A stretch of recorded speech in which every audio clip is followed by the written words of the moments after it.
Good day mga riders, Renzo Classic, and welcome back to my channel. So for today's video ay pupunta tayo sa San Juan Green Hills. I-reviewin natin yung bagong motor, yung latest na motor ng Triumph. Yun po yung Triumph 400 Scrambler XC. Huwag naman sanang umulan kasi medyo makulimlim.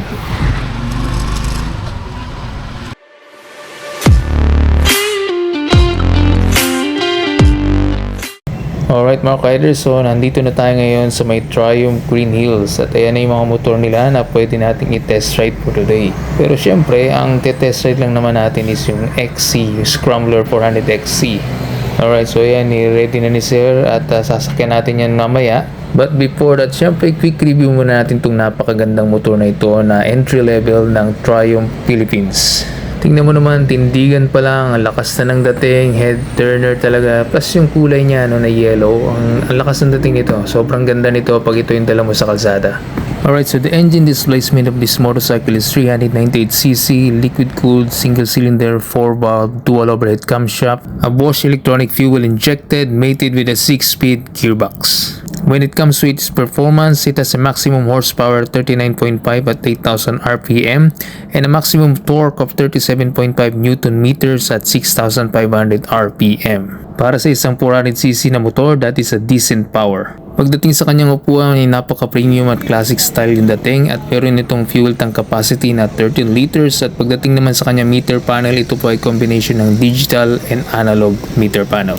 So lahat po ng basic necessary things na kailangan nyo sa inyong motor ay makikita nyo na po dyan, as well as the advanced safety features dahil meron din po itong USB charging port at dual channel ABS and traction control. Alright, sa left handlebar you can find the turn signal switch, busina, yung passing light switch, high and low beam switch, tapos yung switch for the ABS kasi on and off po yung switch niyan. Now sa right handlebar ay yung engine kill switch, hazard light switch, and also the starter.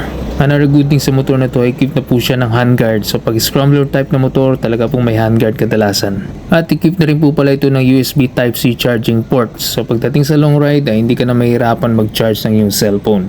Tingnan nyo naman kung gaano kaganda ang motor nito mga ka-riders. Mas lumanda ang motor na to compared dun sa dating Scrambler X kasi yung gulong nito ngayon ay naka-spoke wheels na po yan. So pag ganyang klase ng rim, ready and built for off-road talaga yung ganyan.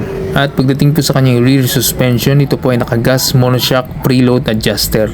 So panigurado maganda ang play nito sa lubak na daan or any humps na malalaki. Kumbaga hindi sasakit o matatagtag yung katawan mo kahit dumaan ka sa mga malubak na kalsada. And there's an engrave of the Scrambler 400 XC. So ang lakas ng dating, no? Baka nakakapogi yung ganung forma. At ang kanyang front suspension ay may 43mm upside down fork.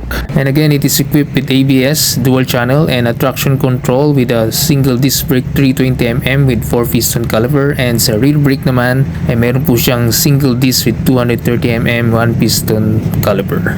At equipped po pala ito ng engine guard which is added protection sa makina ng ating motor. At ang kill switch or the side stand kill switch. And for those who are planning to purchase this motorcycle, meron po tayong quotation for the lowest down payment which is 20%. Down payment lang po kayo ng 80,800. And for 12 months or 1 year is 29,891. And for 24 months or 2 years ay 16,605.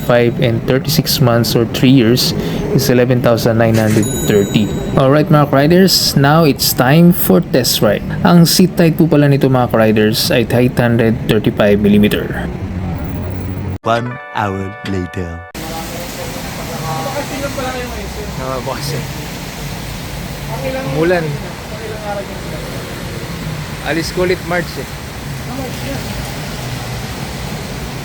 Pero depende pagka tingnan natin. May mga almost 3 weeks pa kasi sir.